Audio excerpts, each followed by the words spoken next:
Naam, mtazamaji wa Kusaga TV, hapa ni mkoani Geita katika kijiji cha Inyala wilayani na mkoani Geita, ndipo ambapo tumefika kushuhudia taarifa ambayo ni ya kusikitisha kweli kweli, ambapo kijana Abel Ntemi mwenye umri wa miaka 31 aliyekuwa mkazi wa kijiji na kitongoji cha Inyala wilayani na mkoani Geita amefariki dunia kwa kile kinachodaiwa kuwa ni kunywa sumu ya kunyunyuzia katika mashamba ya pamba, huku chanzo cha marehemu kujitoa uhai wake kikiwa bado hakijafahamika. Baada ya kupata nafasi ya kuzungumza na baadhi ya ndugu wa marehemu, wamesema waligundua asubuhi ya Juni 7 mwaka huu baada ya mwili wa marehemu kukutwa kwenye shamba la mihogo, huku pembeni yake kukiwa na sumu aina ya dudu saipa, na kueleza kwamba hata wao hawafahamu chanzo cha ndugu yao kuamua kujitoa uhai. Ambapo akizungumza kwa niaba mwenyekiti wa kitongoji hicho, katibu wa kitongoji Bwana Yason Manyama amekiri kutokea kwa tukio hilo na kuwasihi vijana kuacha tabia ya kujichukulia sheria mkononi, ikiwemo kujidhuru, badala yake washirikishe matatizo yao kwa watu wa karibu. Muuguzi katika zahanati ya kijiji cha Inyala Bi Suniva Ezekiel amethibitisha kumpokea kijana huyo na kueleza kwamba baada ya kumpima waligundua kuwa amekunywa sumu, na ndipo alifanya jitihada za kuokoa maisha yake ambazo hata hivyo hazikuzaa matunda, na kijana huyo alifariki dunia wakati akiendelea kupatiwa matibabu. Naam, acha nikupe nafasi ya kutazama na kusikiliza kila ambacho kimejiri kutoka hapa katika kijiji cha Inyala wilayani na mkoani Geita. Mimi naitwa Nicholas Paul Yankando. Naitwa Justina Nteminyanda, mkazi wa Inyala. Marehemu alikuwa anaitwa Abel Nteminyanda. Marehemu ni kakaangu anayenifuata. Shida, marehemu alikuwa anakunywa pombe na kuvuta bangi, ndio sababu ya kujiua. Amekunywa sumu inaitwa dudu. Hiyo dawa aliyokunywa inatumika kwa wadudu, mfano kama mende na kunguni.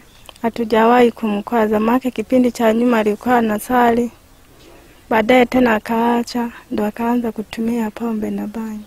Kipindi anafanya hilo tukio, mimi nilikuwa ndani nimelala. Baadaye akaja baba mmoja akasema Abeli yupo, nikasema Abeli hayupo. Na siku maana alipoanza kunywa pombe na nyumbani akatoka, akawa anaelekea tu kwenye pombe. Siku zingine akija, mkimwona kwamba huyu hapo Abeli, labda twende tukamkamata aje nyumbani, anakimbilia kwenye mihogo.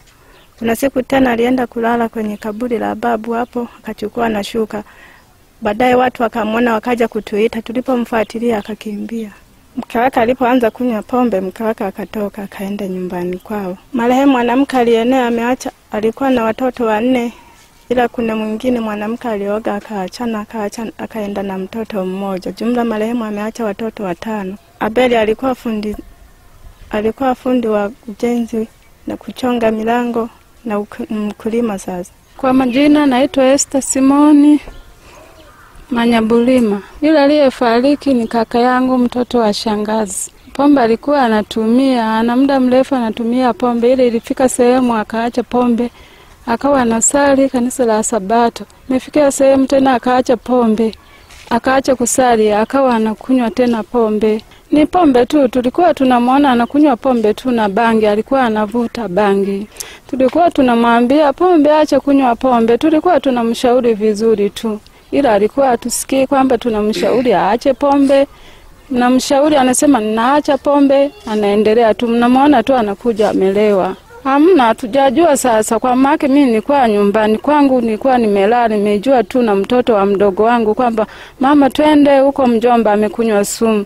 Sikujua sasa. Tukaendako sasa kwenye tukio na wananzengo, tukamkuta yuko hivyo tu anakoloma shambani. Kwa kweli amefanya mambo ya ajabu kwa kweli, na sisi aliyetuacha kwa kweli tunasitikika kabisa. Ambao anakunywa pombe tunawaomba tu waache hiyo tabia mbaya, tawapeleka pabaya. Naitwa Yason Manyama, ni katibu ofisi ya mwenyekiti kitongoji cha Inyala. Taarifa hizi zimefika ofisini kwamba kuna mtu amekunywa sumu kwa jina alikuwa anaitwa Abel Nteminyanda. Umri wake ni miaka 31. Taarifa zilizofika zilisema kwamba kuna amekutwa na kijana mmoja ambaye alikuwa akienda kuangalia tofali zake. Sasa akamkuta kwenye shamba amelala, lakini alipofika karibu kumchunguza akanukiwa na kitu kama sumu. Ndio akachukua jukumu la kuja moja kwa moja mpaka nyumbani akatoa taarifa. Baada ya kutoa taarifa nyumbani kwao, tukawa tumepigiwa simu kama uongozi. na tukazipokea hizo taarifa, na wakati tunakuja kuangalia tukakuta ameshafikishwa pale zahanati na kuanza kupata huduma. Mwisho wa siku akawa amefariki. Ndio tukachukua jukumu la kutoa taarifa polisi, na hatimaye wamekuja na kwa bahati nzuri na wameshuhudia. Shida asilimia kubwa kwa vile ni mkazi wa hapa kuhusiana na huyu kijana ambaye sasa ametuacha ni kwa ajili ya pombe. Maana pia hapo nyuma alijaribu kujihusisha na kanisa, akaanza kumwomba Mungu, tukiwa kanisa moja, naye akawa kama Mwadventista Msabato. Lakini mwisho wa siku akawa tena ameacha kulifuata kanisa na kuanza kunywa pombe tena. Na katika utaratibu wa kunywa pombe alivyoanza kibaya zaidi, akashindwa atakuwa nyumbani, akawa ni mtu wa kuwa anatoka, akiingia usiku ni kutoka ni asubuhi.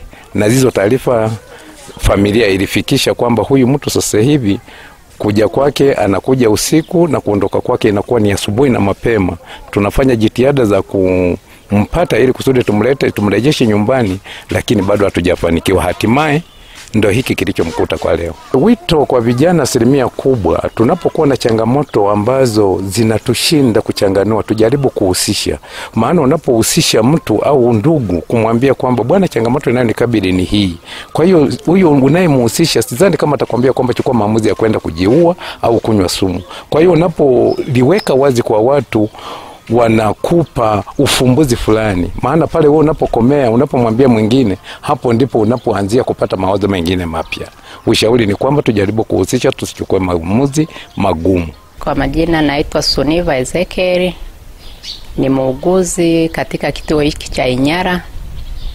Tumempokea mgonjwa asubuhi, ilikuwa saa 2:05. Tulivyofanya uchunguzi tukagundua kwamba mgonjwa alikunywa sumu, lakini hatukujua ni muda gani, kwa sababu hata ndugu hawakugundua kwamba alikunywa sumu siku gani na muda gani. Kwa hiyo tukawa tumemfanyia huduma ya kwanza kuanzia hiyo saa 2:07. Tukamfanyia huduma ya kwanza ya kupunguza sumu mwilini, lakini bahati mbaya saa 2:20 mgonjwa akawa amekata roho.